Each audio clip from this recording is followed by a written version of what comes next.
Deep inside the Milky Way lies a star connected to one of the most extraordinary size claims in modern astronomy, roughly 2,150 times the radius of the Sun. If that estimate represents its true photospheric size, Stephenson 2 to 18 would extend to roughly the distance of Saturn if placed at the center of our solar system. Its volume would approach 10 billion times the volume of the Sun. Light would need almost 3 hours simply to cross a distance equal to its diameter. For years, that astonishing estimate has helped Stephenson 2 to 18 become widely known as the largest star humanity has discovered. But there is an important complication. Astronomers have never placed a ruler beside this star or measured a perfectly defined solid edge. Its distance is uncertain. Its temperature is difficult to establish. Its outer atmosphere is enormous and dynamic. Dust surrounds the object and alters the radiation we receive.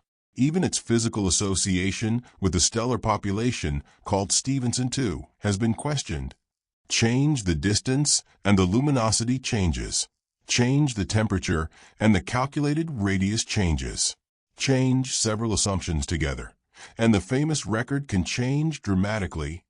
So this is not simply a story about finding the biggest star. It is a story about how astronomers measure something thousands of light years away that they cannot touch, cannot resolve like a nearby planet, and may not even know the exact distance to. And when we follow every piece of evidence, does Stephenson 2 to 18 really deserve the title of largest known star? Stephenson 2 to 18 lies in the direction of Scutum, along one of the most crowded and heavily obscured lines of sight through our galaxy. Observations identify it as an exceptionally cool, luminous late-type red supergiant, although the exact evolutionary label sometimes used for it varies. Popular astronomy frequently describes the object as a red hypergiant about 2,150 times the radius of the Sun and approximately 19,000 light-years away. Those numbers make spectacular comparisons possible, but each depends on assumptions. The commonly adopted distance is connected to the Stephenson 2 stellar population. Luminosity depends on distance and on the correction for interstellar and circumstellar dust. Radius then depends on both luminosity and effective temperature. That places the famous radius at the end of an entire chain of inference. Instead of hiding that uncertainty, this documentary will make it the center of the story. We will begin with the number that made Stephenson 2 to 18 famous. Then we will travel into the obscured region where it was identified, investigate its confusing catalog history, examine the distance problem, study the influence of dust, and explore how astronomers estimate the luminosity and temperature of one of the coolest-looking massive stars in the galaxy. Finally, we will ask whether any single object can confidently be called the largest known star when the uncertainties surrounding the biggest red supergiants can overlap. The final answer is more complicated than a size chart, but the real astronomy is far more interesting. If you enjoy evidence-based space documentaries, subscribe, like the video, share it with another astronomy fan, and tell us in the comments. Do you think Stephenson 2 to 18 will ultimately keep its famous record? The story begins with a value so enormous that it almost stops feeling physical. Approximately 2,150 solar radii. The radius of the Sun is about 696,000 kilometers. Multiply that by 2,150, and the result approaches 1.5 billion kilometers. Double it for the diameter, and we reach almost 3 billion kilometers from one side of the hypothetical photosphere to the other. Now place that scale inside the solar system. Mercury disappears first, then Venus, Earth, Mars, the asteroid belt, Jupiter. A radius of roughly 10 astronomical units would reach approximately to Saturn's orbital neighborhood. That is why Stephenson 2 to 18 became such an irresistible subject for size comparison videos. At this scale, almost the entire familiar planetary system appears to fit inside a single stellar radius.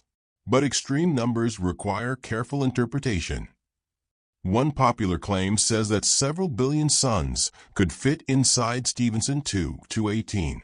A geometric volume comparison is indeed immense, because the volume of a sphere increases with the cube of its radius. A radius ratio of 2,150 produces a volume ratio close to 10 billion. That does not mean 10 billion real suns could be packed physically into the object. The statement only compares the volumes of idealized spheres. Another frequently repeated claim concerns light travel time. At a radius of about 2,150 suns, light traveling through empty space would require roughly 2.8 hours to cover a distance equal to the star's diameter. A figure close to 9 hours corresponds more closely to a journey around the circumference. Those corrections reveal something important. In astronomy, an impressive estimate can quickly lose the assumptions that originally surrounded it. A calculation becomes a graphic. The graphic becomes ranking. The ranking becomes a record. Soon, the uncertainty is forgotten. Stephenson 2-18 is especially vulnerable to this process because the underlying star genuinely is extraordinary. Observations indicate a very late spectral type for a red supergiant. The object has substantial infrared emission associated with surrounding material. Its atmosphere appears to be affected by strong mass loss. It lies in a region famous for containing many evolved massive stars. Nothing about Stephenson 2-18 is ordinary, but the radius was not obtained by sending a spacecraft across its surface. Astronomers infer stellar radius from other measurements. They first need to know how much energy the star emits.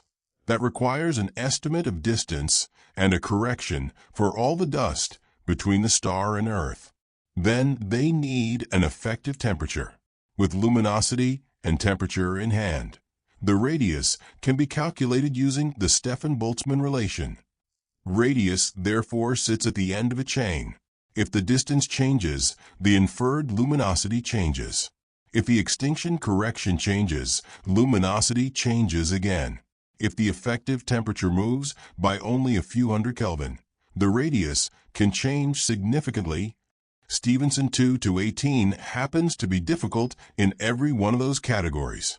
It lies thousands of light years away. The galactic plane is filled with dust. The star has its own circumstellar material. Its atmosphere is molecular, extended, convective, and dynamic. And researchers have debated whether it truly belongs to the cluster, whose distance is commonly assigned to it. The real mystery is therefore not simply, how large is Stephenson 2-18? It is this: how reliable is every measurement and assumption that produced the famous number? To answer that, we have to return to the obscure collection of red stars from which the story began. Long before Stephenson 2-18 appeared in online rankings, astronomers were investigating a strange concentration of faint red objects in the direction of Scutum. This part of the sky looks toward the crowded plain of the Milky Way. Our view passes through immense quantities of gas and dust. Dust grains absorb and scatter visible light, meaning that even highly luminous stars can become difficult to detect. Infrared observations change the situation. Longer infrared wavelengths pass through galactic dust more effectively than visible light, revealing stellar populations hidden from ordinary optical surveys. In 1990, astronomer Charles B. Stephenson reported a small concentration of highly reddened stars and cautiously described the object as a possible new galactic cluster. Several of the stars appeared compatible with luminous late-type stars, but almost everything about the proposed cluster was uncertain. Stephenson offered a very provisional distance near 30 kiloparsecs, almost 100,000 light-years, while emphasizing the uncertainty of the estimate. Later studies would place the system much closer. That enormous revision illustrates how difficult galactic astronomy can become when researchers are looking through dust, crowded fields, and poorly constrained stellar populations. Over the following years, infrared observations and spectroscopy transformed the picture. Researchers eventually recognized Stephenson 2 as containing an extraordinary concentration of red supergiants. A major 2007 study identified a core population of 26 physically associated red supergiants using spectroscopy and radial velocities. That number was remarkable. A massive star spends only a fraction of its evolution as a red supergiant.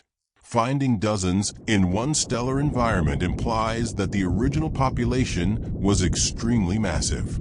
Models indicated an initial cluster mass on the order of 40,000 suns.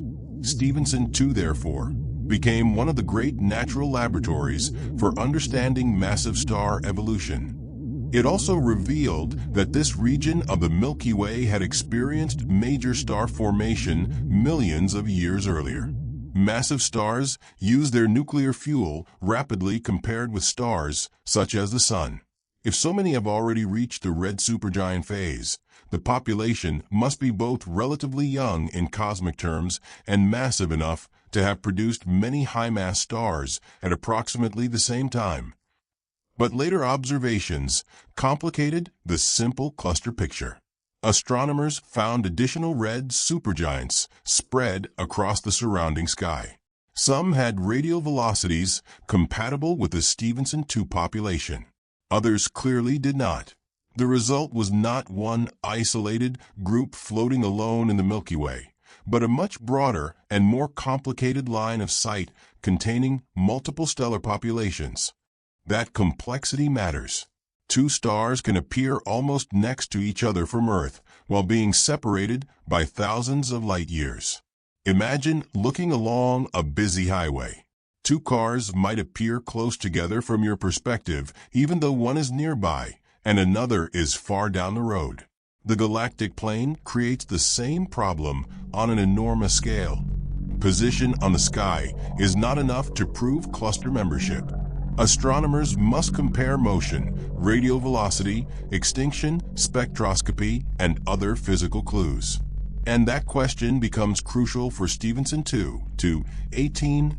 The widely repeated size estimate normally assumes a distance associated with Stephenson 2, or its broader stellar environment. If the star does not share that distance, its calculated luminosity changes. And when luminosity changes, radius changes. The cluster is therefore more than the setting for the mystery.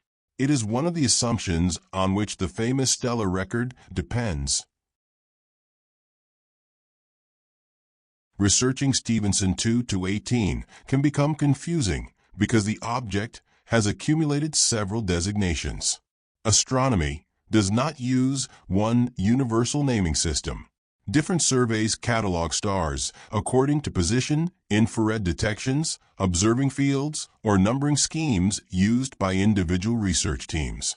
As studies accumulate, a single object can acquire several names. The star commonly called Stephenson 2 to 18 is also associated with the designation Stephenson 2 DFK1, usually shortened to DFK1 or D1. Other catalogs identify the source through infrared coordinates and survey designations. This matters because the papers discussing the star were often asking very different scientific questions. One project might investigate cluster membership. Another may examine infrared emission. Another may search for masers. Another may study spectral classification or stellar mass loss. To reconstruct Stephenson 2.18's history, all of those identities must be connected carefully. Early detailed observations showed that DFK1 was unusual even among the red supergiants in this extraordinary region. It appeared extremely bright in infrared wavelengths and had a very late spectral classification. Researchers have generally classified it around M5 to M6. Late M-type spectra contain powerful molecular absorption features associated with cool stellar atmospheres. These features make the object particularly interesting because very late red supergiants are often connected with dusty circumstellar environments and enhanced mass loss. But another measurement created uncertainty. The radial velocity of DFK-1 did not match the central Stephenson 2 population as neatly as a secure cluster member might be expected to. Radial velocity measures the component of a star's motion toward or away from Earth. Astronomers determine it from the Doppler shifts of spectral features. Stars formed together in a cluster normally share broadly similar motion, although there is always some internal spread. The secure Stephenson 2 population shows a recognizable velocity grouping. DFK-1 appears offset from that central value. That does not automatically prove it is unrelated. Red supergiants possess complicated atmospheres. Enormous convective flows move through their outer layers. Winds carry material outward. Different spectral features can form at different depths, and material at those depths may not move at exactly the same speed as the star center of mass. Masers can also trace circumstellar gas rather than the star itself. Nevertheless, the discrepancy has been significant enough for several researchers to treat cluster membership cautiously. This creates a fascinating contradiction between the popular name and the science. Stephenson 2 to 18 sounds as though membership must be unquestionable, but astronomical names often preserve cataloging history rather than physical certainty. A source can be named after a cluster field and later turn out to be in the foreground or background. If DFK-1 shares the distance of Stephenson 2 or the larger associated red supergiant structure, a distance around several kiloparsecs can be adopted. If it is instead an unrelated field red supergiant, an independent distance is required. A closer distance would reduce the intrinsic luminosity needed to explain the flux received on Earth. At the same effective temperature, that would reduce the calculated radius. A larger distance would move the calculation in the opposite direction. So before asking whether Stephenson 2 to 18 is the largest known star, we need a more basic measurement. How far away is it?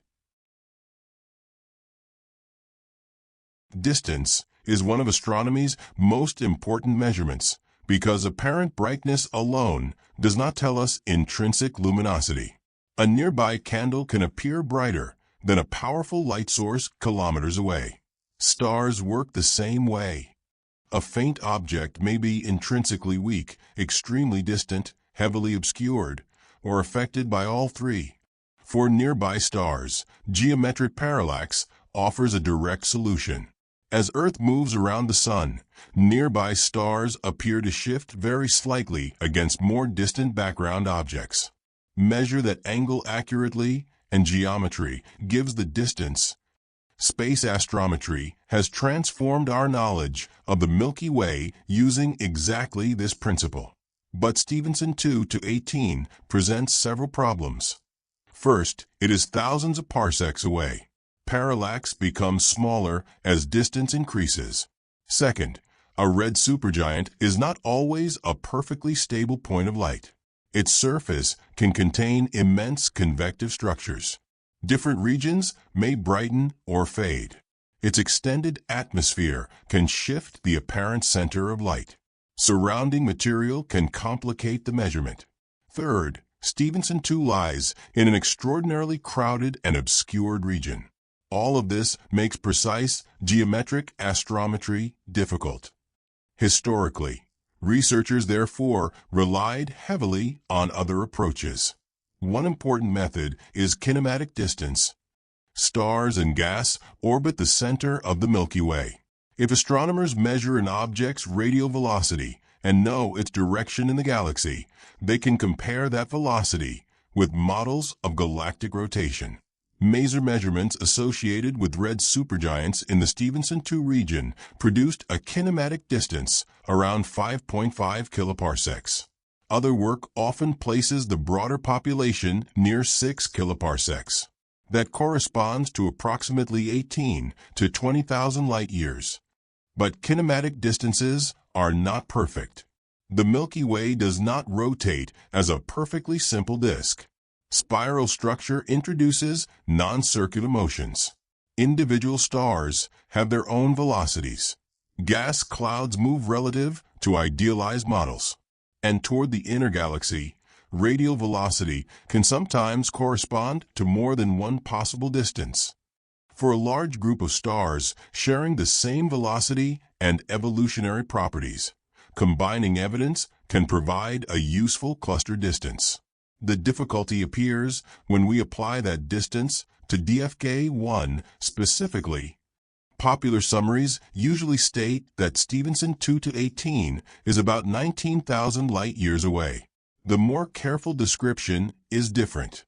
The Stephenson 2 region is commonly placed around 5 to 6 kiloparsecs away, but the precise physical association of DFK1 with that population remains uncertain. That distinction has enormous consequences for the famous radius. Luminosity inferred from flux scales with distance squared. Move a source twice as far away while keeping its observed brightness unchanged, and it must be 4 times as luminous. At fixed effective temperature, inferred radius scales approximately with distance. Suppose a radius of around 2,150 solar radii was obtained while assuming roughly 6 kiloparsecs. If the true distance were instead 4 kiloparsecs, the inferred radius from the same flux and temperature assumptions would fall to roughly 2/3 of that figure, around 1,400 solar radii. Still enormous, but suddenly the record looks very different. This is why a number such as 2,150 can appear far more precise than the observation supporting it. Distance is only the first major uncertainty. Even if it were measured perfectly, astronomers would still have to reconstruct the starlight, altered by a vast amount of dust. The line of sight toward Stephenson 2 passes through the dense plain of the Milky Way. Between Earth and the star lie immense quantities of gas and microscopic dust grains.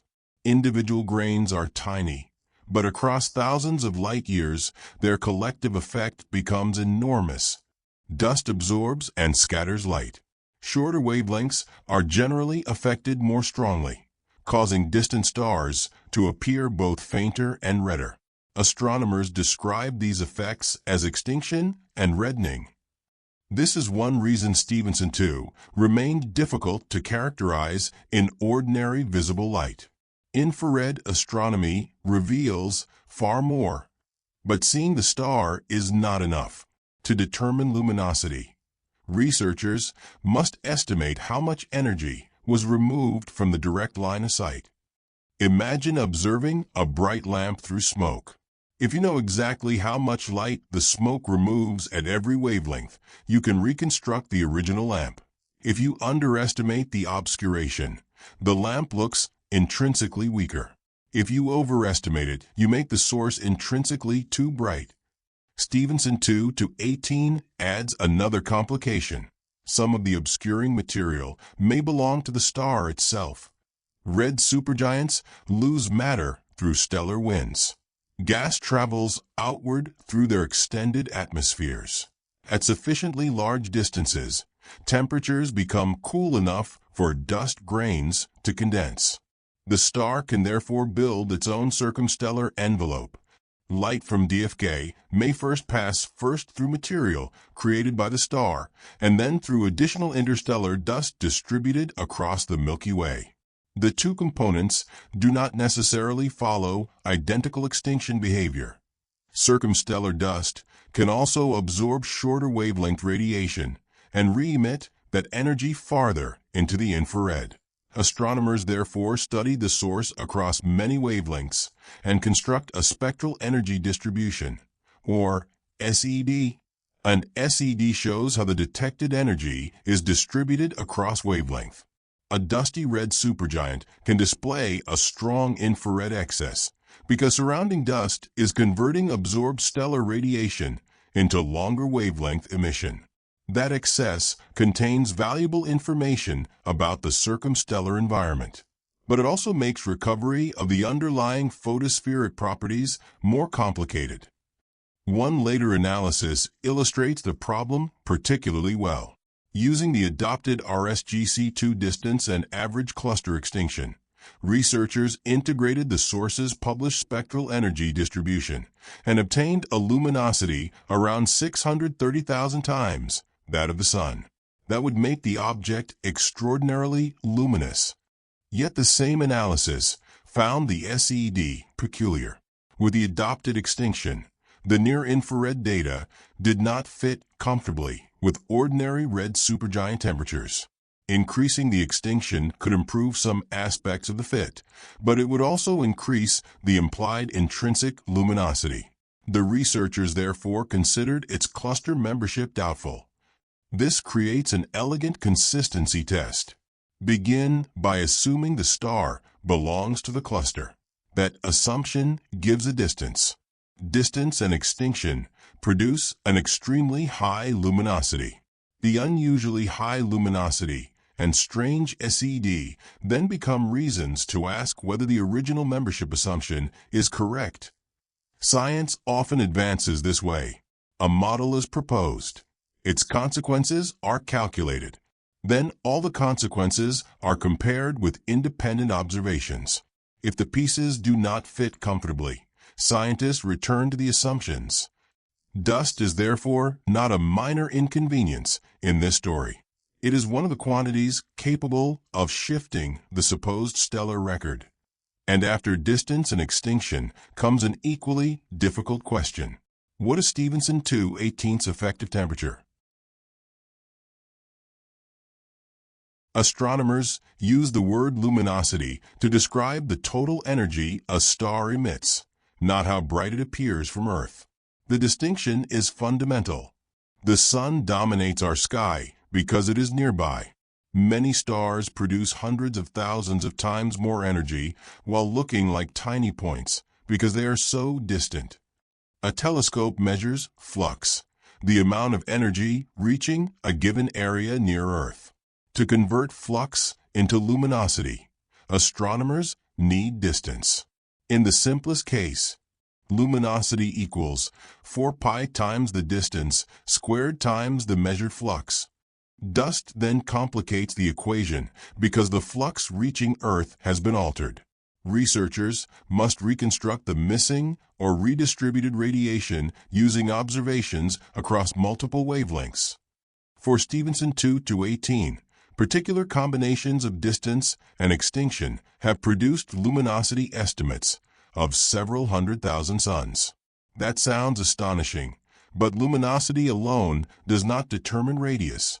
A star can be luminous because it is enormous. It can also be luminous because its surface is extremely hot. Blue supergiants and Wolf-Rayet stars can produce vast amounts of energy while remaining physically much smaller than enormous red supergiants. Temperature makes the difference. Stephenson 2/18 appears very cool for a massive star. If it is simultaneously several 100,000 times as luminous as the Sun, it needs an immense radiating surface. This is where the size calculation becomes extreme. Consider two stars with identical luminosity. The cooler star must be larger because each square meter of its surface emits less energy. Raise the effective temperature of a red supergiant by a few hundred Kelvin, and the radius required to produce the same luminosity decreases. Lower the temperature, and the calculated radius expands. At the extreme end of the red supergiant population, this becomes important theoretically as well. Very cool, highly luminous combinations can push an object into regions of the Hertzsprung-Russell diagram where simple hydrostatic stellar models become difficult to maintain. When that happens, astronomers have several possibilities to examine. Perhaps the effective temperature is being underestimated. Perhaps molecular absorption is tracing cooler layers above the main energy-emitting photosphere. Perhaps the distance is incorrect. Perhaps the dust correction is too large. Perhaps the star's extended atmosphere is not represented well by a simple one-dimensional model. Or perhaps the object is temporarily occupying an unusual evolutionary state. Variability adds another complication. Red supergiants are not perfectly constant lamps. Their giant convective cells evolve. Their atmospheres can pulsate. Dust may form unevenly. The infrared contribution from circumstellar material may change. Measurements gathered by different telescopes at different times may therefore represent somewhat different states of the star. A spectral energy distribution assembled from many instruments is enormously useful, but it does not necessarily represent one perfectly frozen moment. So the scientific goal is not merely to produce the biggest possible luminosity. It is to determine a physically self-consistent luminosity that agrees with distance, extinction, spectroscopy, and stellar evolution. And even after doing that, astronomers still need the second half of the radius equation, temperature. Red supergiants are called cool stars, but their photospheric temperatures are still measured in thousands of Kelvin. The difficult question is exactly how many thousands. Stephenson 2 to 18 has generally been assigned a very late M-type spectrum, often around M5 to M6. At these temperatures, molecules become major contributors to the observed spectrum. Titanium oxide is especially important in visible wavelengths. Strong molecular absorption features can be compared with atmospheric models to estimate temperature. But red supergiant atmospheres have repeatedly shown how difficult that procedure can be. They are not smooth, static spheres. They contain gigantic, convective cells. Hot material rises. Cool material descends. Different regions of the stellar surface can exist at different temperatures. Above the deeper photosphere, cooler molecular layers can form. Pulsation and shocks can alter those layers. Winds carry matter outward. If an observer derives temperature using absorption formed predominantly in those cooler external regions, the result may not represent the effective temperature of the deeper continuum-forming photosphere. That distinction matters enormously for radius. The Stefan-Boltzmann relation tells us that luminosity depends on the square of radius and the fourth power of temperature. Rearranging the relation means radius is proportional to the square root of luminosity divided by temperature squared. Temperature, therefore, has tremendous leverage. Suppose two models assign the same luminosity to a star. One uses an effective temperature of roughly 3,200 Kelvin. Another uses 3,600 Kelvin. The cooler model requires a substantially larger radius. No arithmetic error is necessary. The difference emerges simply because the two models interpret the stellar atmosphere differently. This is one pathway toward the famous Stephenson 2 to 18 estimate. Combine a very high luminosity with a very cool effective temperature, and the required photospheric radius can move beyond 2,000 times that of the Sun. Adopt a warmer temperature, and the radius falls. This is also why spectral classification and effective temperature should not be treated as identical concepts. Calling the object an M6 red supergiant describes its observed spectrum. Effective temperature is a physical quantity inferred through atmospheric modeling. For ordinary stars, the connection can be comparatively straightforward. For extreme red supergiants with enormous molecular atmospheres, it becomes much more complicated. Even the term effective temperature needs care. It does not mean that every point on the star has exactly the same temperature.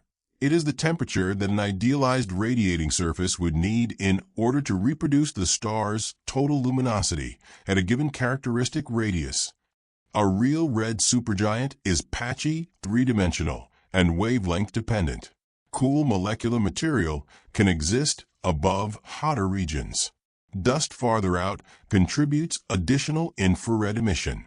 Different diagnostics, therefore, sample different physical layers. This temperature problem sits directly at the center of the Stephenson 2 to 18 mystery. Distance helps set luminosity. Dust changes the radiation we observe. Atmospheric modeling determines the effective temperature. Only after combining those quantities do we obtain radius. And that brings us to the equation behind the legendary number. One fundamental equation explains why luminosity and temperature can imply such an enormous radius. It is the Stefan-Boltzmann law. L equals 4 pi r superscript 2 sigma t. In words, stellar luminosity equals the surface area of a sphere multiplied by the energy radiated per unit area at the star's effective temperature.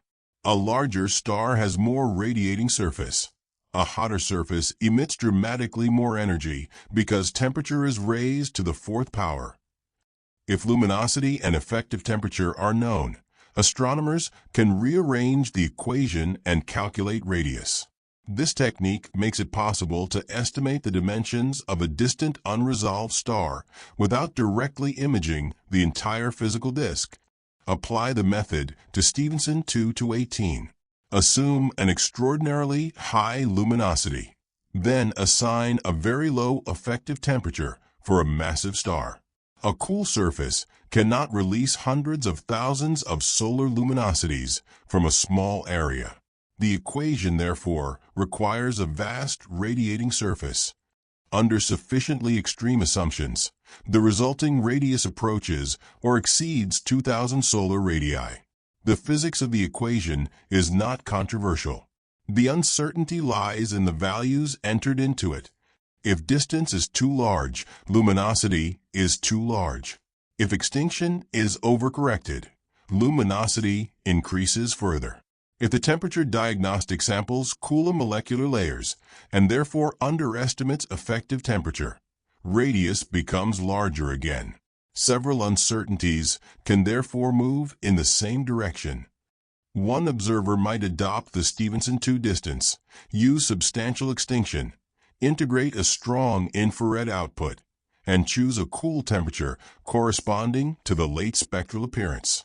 Each step may have observational justification. Together they can create an exceptionally large radius. Another researcher could question membership, adopt a smaller distance, use a different extinction prescription, or choose a warmer effective temperature. The resulting radius could become much smaller even though the star itself has not changed. That is why an extreme stellar radius should ideally be expressed as a range tied to explicit assumptions rather than as one permanently fixed number. Popular graphics struggle with this. A size chart wants a clear circle. One star must appear larger than another. One object must occupy the final position.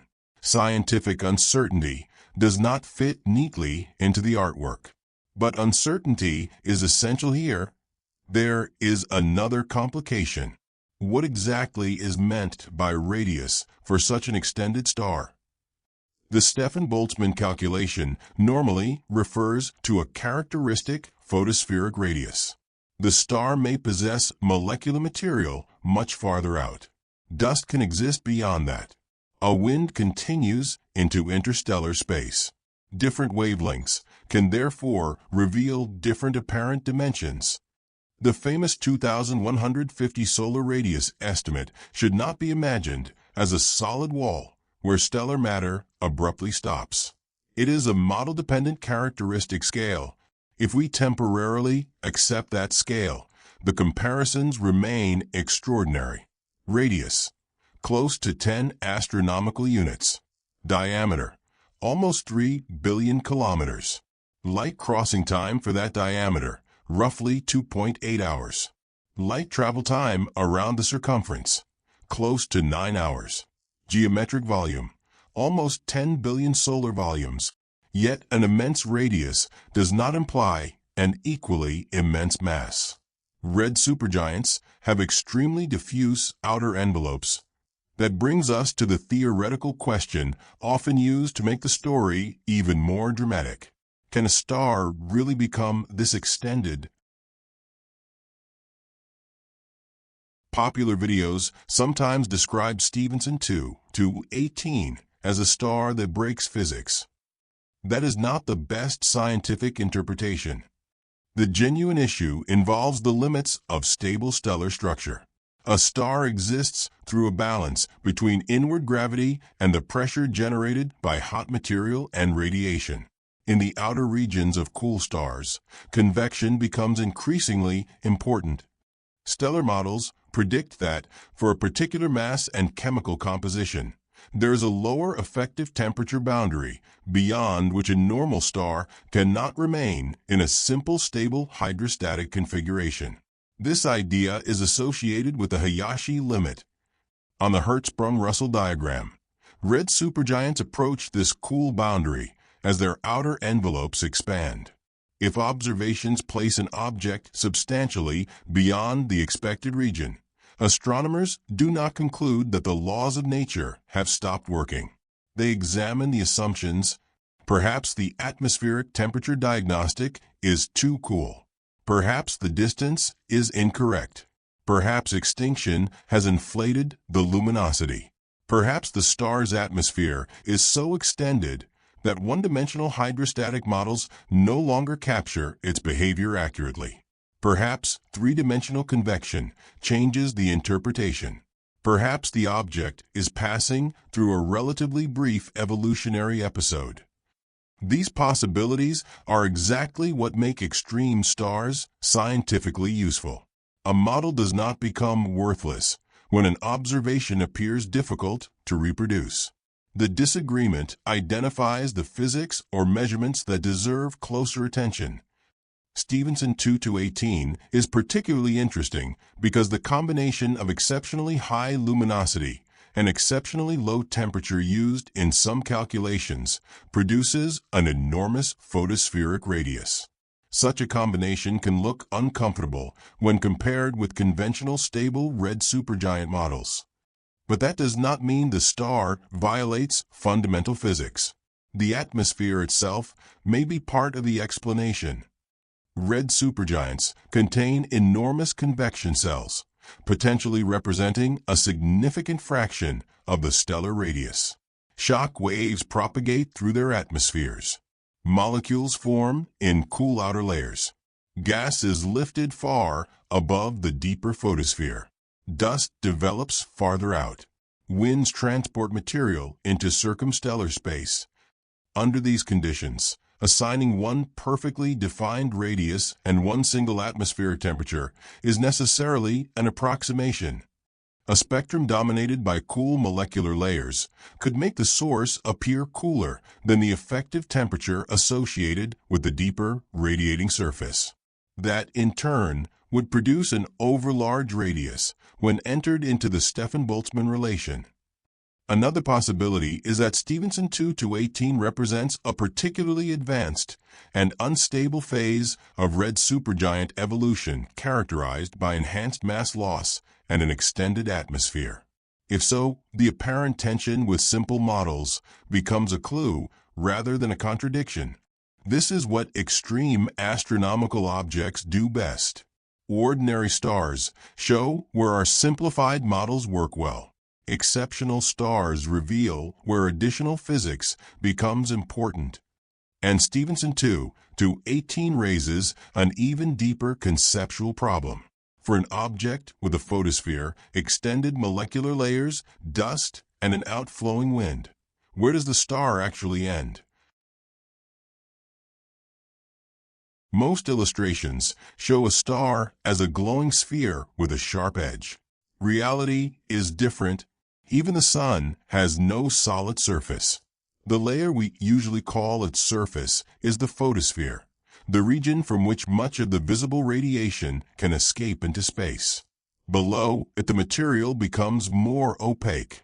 Above it lie other atmospheric layers, extending far beyond the visible disk.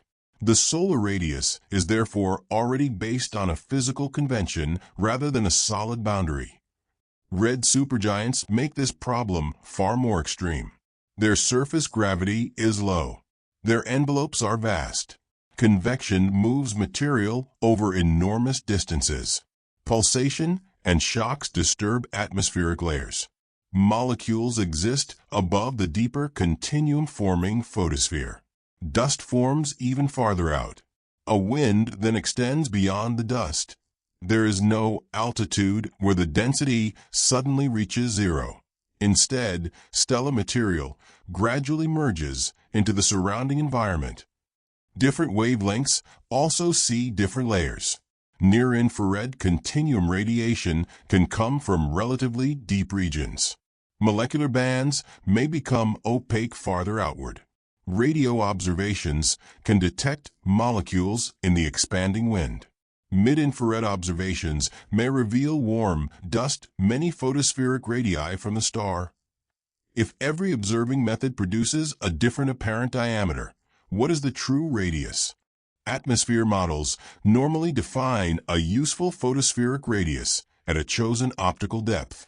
For Stephenson 2 to 18, however, the famous extreme radius is primarily an inferred characteristic scale rather than a clean, direct measurement of a sharp stellar edge. That distinction matters. A graphic showing a single red circle reaching Saturn can accidentally imply much greater certainty than astronomers actually possess. In reality, material associated with the star could continue far beyond the characteristic photosphere.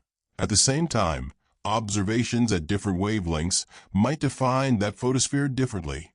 A useful analogy is Earth's atmosphere. We can establish meaningful boundaries for scientific purposes, but air does not end at one perfectly sharp altitude. Density gradually decreases into space.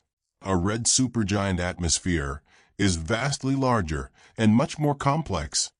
Nearby stars, such as Betelgeuse, have shown how asymmetric and structured these atmospheres can become when observed with sufficient resolution. Stephenson 2 to 18 is much farther away and far more obscured, preventing equally detailed mapping of its photosphere. Models therefore become even more important.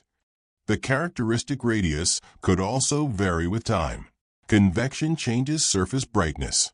Pulsations can shift atmospheric layers. Dust formation modifies infrared observations. Variations in mass loss can create shells and clumps. A single radius freezes a dynamic object into an idealized sphere. This problem affects many supposed stellar record holders. As distances and atmosphere models improve, published radii can change significantly. The star did not suddenly change size by hundreds of solar radii. Our estimate changed, so the word largest needs a definition. Largest photospheric radius? Largest angular diameter, converted using a measured distance? Largest molecular atmosphere? Largest circumstellar dust envelope? Those are not identical measurements. Stephenson 2 to 18 remains compelling because several interpretations place it among the most extreme red supergiants known. But making a fair leaderboard requires comparing stars with consistent techniques. Fortunately, the circumstellar environment itself gives astronomers additional information. One of the most remarkable tools comes from natural radio amplification, known as maser emission. Some cool evolved stars produce naturally amplified microwave or radio emission known as masers. The word stands for microwave amplification by stimulated emission of radiation. The basic physics is related to laboratory lasers, but the astronomical environment is very different.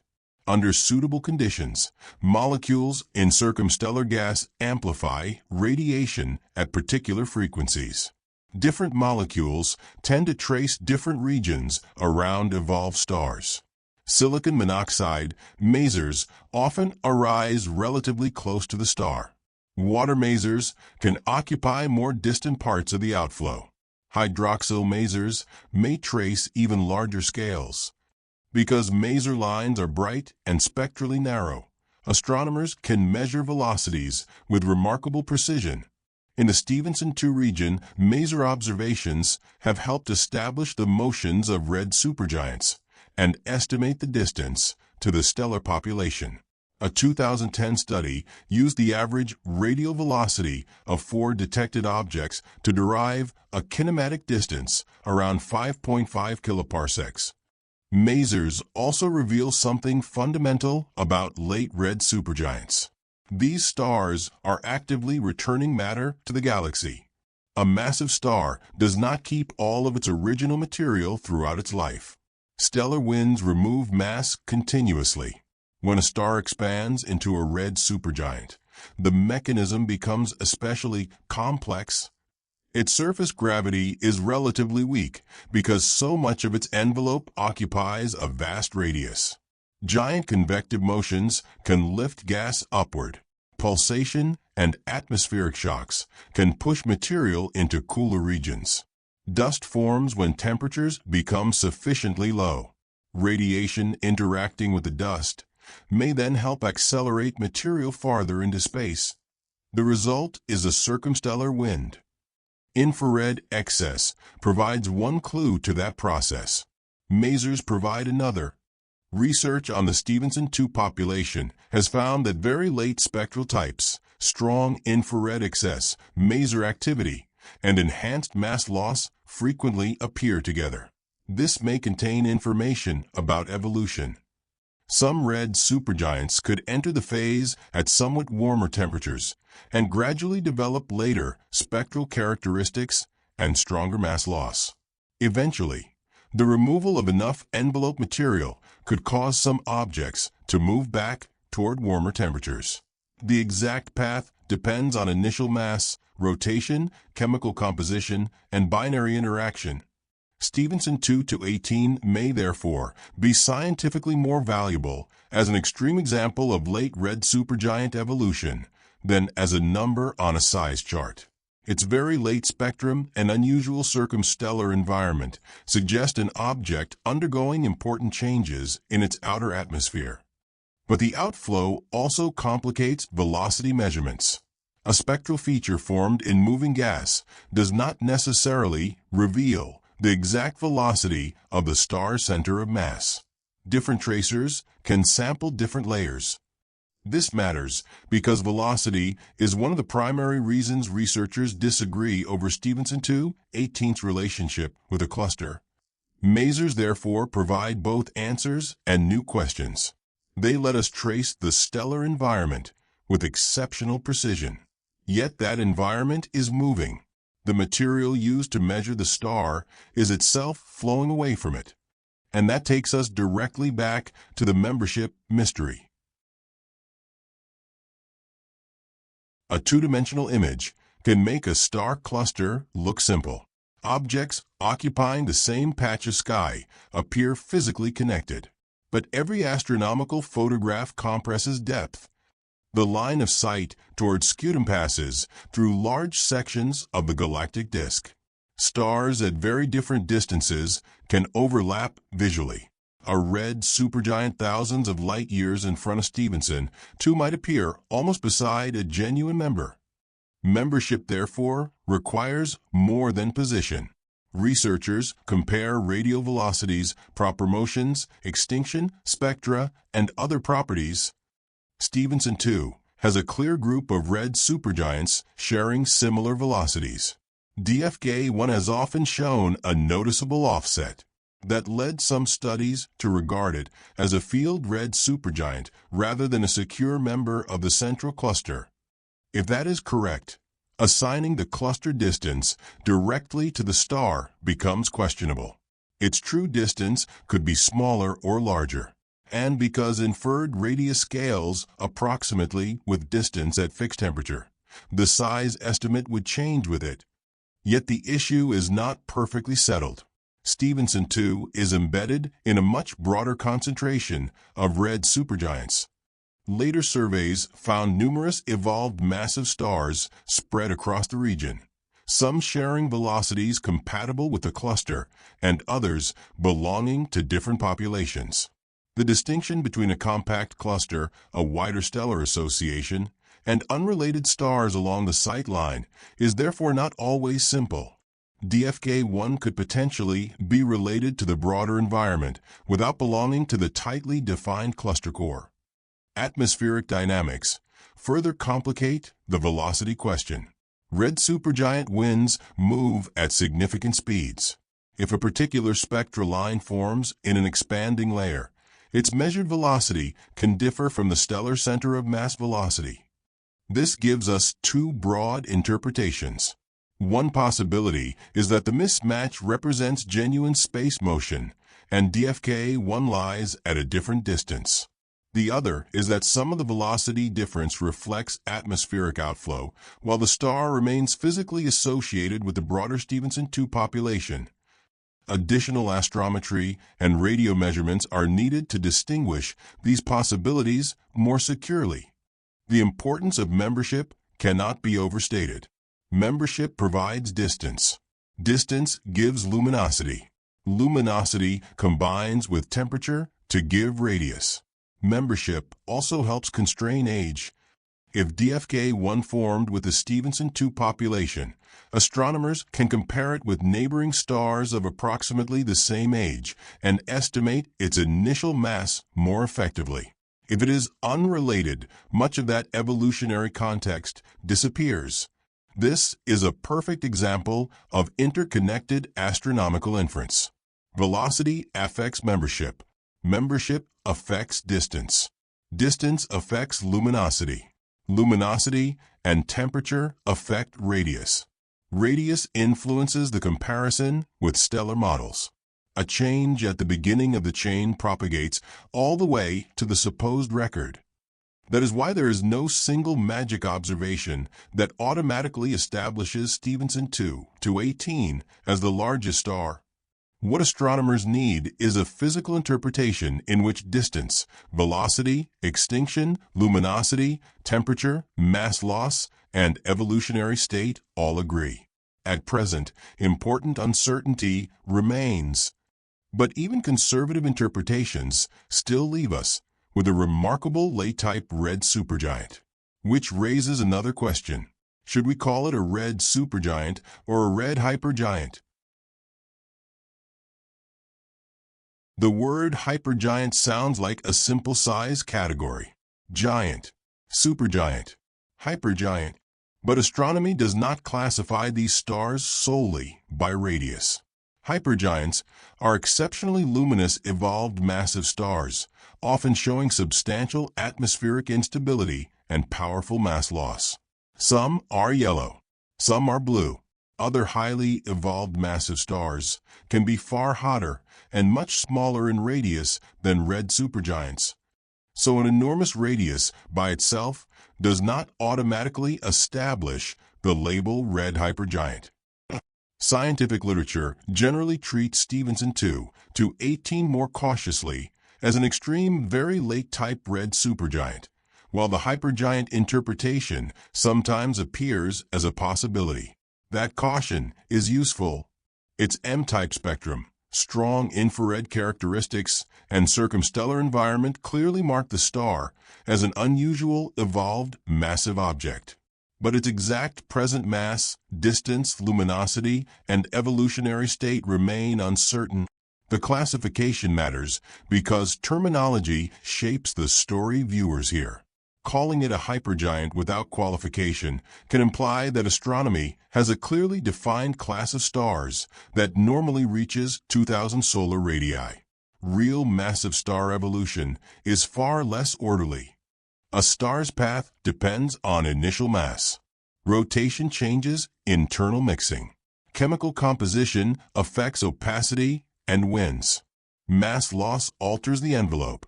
Binary companions can transfer or remove large quantities of material. Two stars born with similar masses can therefore follow very different paths. Stephenson 2 is valuable precisely because it provides many evolved massive stars in one environment. Researchers can compare them and look for patterns.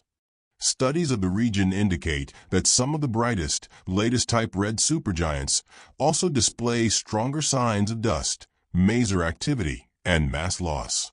That suggests late spectral type may sometimes correspond to an advanced red supergiant stage.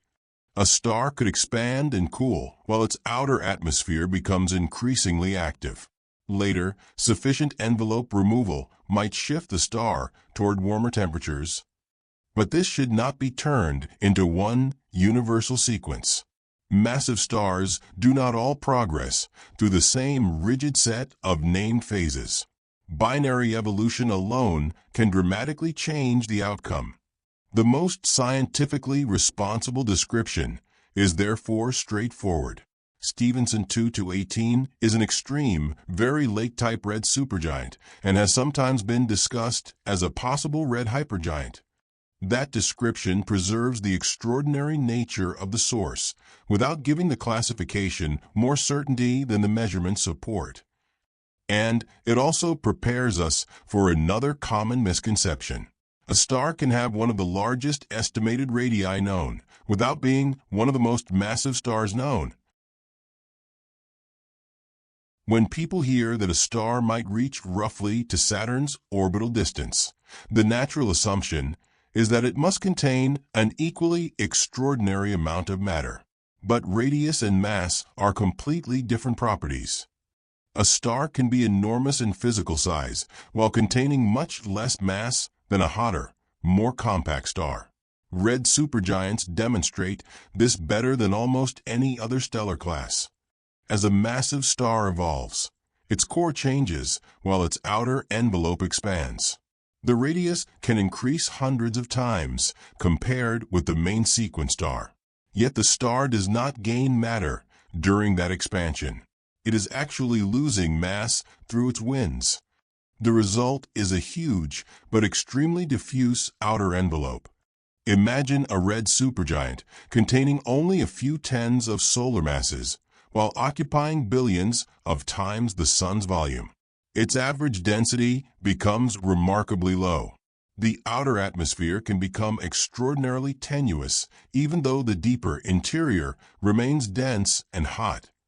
That is why saying Stephenson 2-18 has almost 10 billion times the Sun's volume is purely geometric. It does not imply a mass of 10 billion suns. Such an object would belong to an entirely different physical regime. Some of the most massive known stars exceed 100 solar masses depending on the system and model. Yet many are extremely hot and much smaller in radius than an expanded red supergiant. Stephenson 2-18 could therefore be larger in radius while containing far less material. Astronomers must also distinguish initial mass from current mass. Massive stars continually remove matter during their evolution. A star born with perhaps 20 or more solar masses can contain significantly less by the time it reaches an advanced red supergiant phase. A binary companion can alter that history even further. Estimating the original mass of Stephenson 2-18 would be easier if cluster membership were securely established. Cluster age provides an evolutionary clock. If a star is unrelated, that constraint becomes weaker.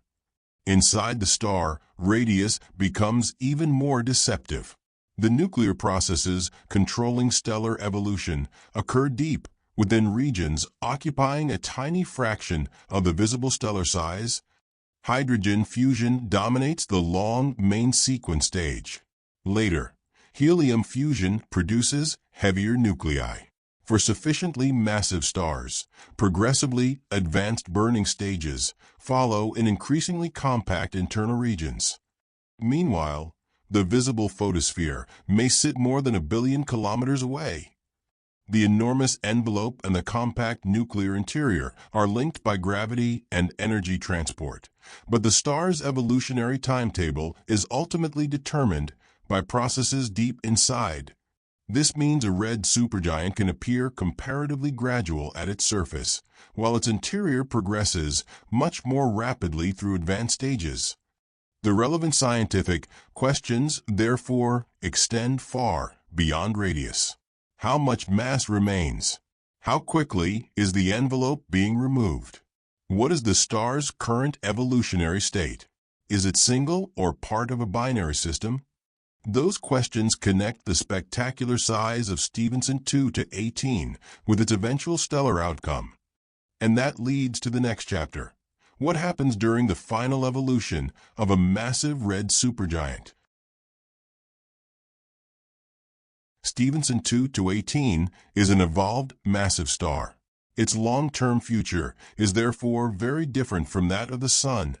Our Sun is expected to expand into a red giant, release its outer layers, and eventually leave behind a white dwarf. A sufficiently massive star follows another evolutionary pathway because its core can continue processing heavier nuclei. The story begins during the main sequence. Hydrogen fusion converts hydrogen into helium in the core. Massive stars possess much more fuel than the Sun, but they consume that fuel at dramatically higher rates because their luminosities are so large. Their total stellar lifetimes are therefore much shorter. When central hydrogen becomes depleted, the internal structure changes. The core contracts and heats, while hydrogen continues burning in surrounding layers. The outer envelope expands. The surface cools. The star enters the red supergiant phase. Helium fusion then produces carbon and oxygen. In stars massive enough to continue, additional burning stages can process carbon, neon, oxygen, and silicon. The time scales become progressively shorter. Hydrogen fusion can continue for millions of years.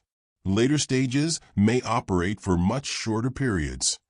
Eventually, a sufficiently evolved massive core becomes dominated by iron group nuclei. Fusion beyond that point no longer provides energy in the same way fusion of lighter elements does. The core can no longer maintain its previous balance. Gravitational core collapse follows. Electrons and protons are driven into reactions that produce neutrons and neutrinos. The central density rises enormously. A compact remnant begins forming, while complex neutrino transport and multidimensional hydrodynamics determine whether the outer layers are successfully expelled. When that process produces an observable supernova, astronomers classify it as a core collapse supernova. A red supergiant retaining a substantial hydrogen envelope is a classic progenitor environment for a Type II supernova, although the final subtype depends on how much material remains. Stephenson 2 to 18 appears to have substantial circumstellar material associated with mass loss. Continued envelope removal could therefore influence its later evolution. The star might remain a red supergiant until core collapse. It could potentially evolve toward a warmer state after losing enough of its outer envelope. Binary interaction, if present, could change the pathway considerably. We currently do not know the star's exact internal stage well enough to provide a countdown. Statements suggesting that Stephenson 2 to 18 will undergo a supernova in the immediate future are therefore misleading. Near the end, in astronomical terms, can still represent a very long interval on human timescales. Astronomers cannot simply look at the photosphere and determine whether the central core is presently burning helium, carbon, or a later fuel with sufficient certainty to predict a date. Distance creates another intriguing perspective. If the commonly assumed distance around 19,000 light-years were correct, we would see the star as it existed about 19,000 years ago. The object could have changed substantially since the light currently reaching Earth began its journey. That follows naturally from light travel time. But there is no observational evidence proving that Stephenson 2 to 18 has already reached a core collapse event. If a supernova from the star eventually becomes observable, the surrounding circumstellar material could provide a record of its earlier mass loss history. Fast-moving material from the supernova can interact with slower gas released by the star during previous centuries or millennia. That interaction can alter the observable brightness and spectrum. In this way, matter leaving the star long before its final core transition can influence what astronomers eventually detect. The same material also participates in galactic recycling. Massive stars enrich interstellar space with processed elements through winds and their final evolutionary events. Those atoms can later become incorporated into new stars, planets, and other systems. Stephenson 2/18's enormous atmosphere is therefore temporary. Its material will eventually return to the wider galaxy. But before discussing the distant future, we still need to answer the question that made this object famous. How does it compare with the other contenders for the title of largest known star? The history of astronomy contains many supposed record holders for stellar radius. UY Scuti became one of the most famous. VY Canis Majoris has frequently appeared near the top of comparison charts. Westerlund 1-26, WOH G64, NML Cygni, and other extreme evolved stars have also entered the discussion. The ranking changes because the measurements change. That is exactly what should happen when science improves. Stars do not arrive with radius labels attached. For some nearby giants, interferometers can measure an angular diameter. Combine that angular diameter with distance, and astronomers can calculate a physical radius. Even then, extended molecular atmospheres create wavelength-dependent effects. For more distant and obscured stars, radius often depends much more heavily on luminosity and effective temperature. Comparing stars measured by different methods can therefore produce a misleadingly simple leaderboard. Imagine one object with an estimated radius of 1,800 solar radii, but several hundred solar radii of uncertainty. A second object may have a radius around 1,500 solar radii with much smaller uncertainty, which is securely larger. The answer may depend on the probability distributions rather than the central estimates. Their plausible ranges can overlap. Stephenson 2-18 belongs squarely inside that problem. The famous value near 2,150 solar radii would place it among the largest stellar radii ever proposed. But that value is sensitive to several foundational quantities. Distance is uncertain. Membership is debated. Extinction is complicated. The spectral energy distribution is unusual. Effective temperature is difficult to establish for such a late, extended atmosphere. Those are not small corrections added after the calculation. They are the ingredients of the calculation. Other famous giants demonstrate why this matters. Revised distances can change luminosities. Updated temperature scales can reduce inferred radii. Better models of extended atmospheres can alter what astronomers mean by the photosphere. Dust can make some objects appear very different across wavelength bands. The stars are not necessarily changing position on a ranking. Our estimates are improving. There is also no universal agreement on what part of an extended red supergiant should count in a simple radius comparison. Should we compare continuum photospheres, molecular layers, radio surfaces, dust envelopes? For a scientifically useful record, all candidates should ideally be evaluated using consistent definitions and methods. That is difficult because the stars lie at different distances and behind different amounts of dust. So is Stephenson 2-18 definitely the largest star ever found? The most defensible answer is, it is an extreme red supergiant candidate associated with one of the largest commonly discussed radius estimates, but its position as a secure record holder is not established. That wording may be less dramatic than declaring an unquestioned winner. But it captures what makes this object genuinely fascinating. If future observations support a distance near 6 kiloparsecs, confirm an exceptionally high luminosity, and show that a very low effective temperature accurately represents the photosphere, then the case for a radius near the extreme end of known stars becomes much stronger. If future measurements place the star closer or reveal a warmer effective temperature, the preferred radius could decrease substantially. Either result would be scientific progress.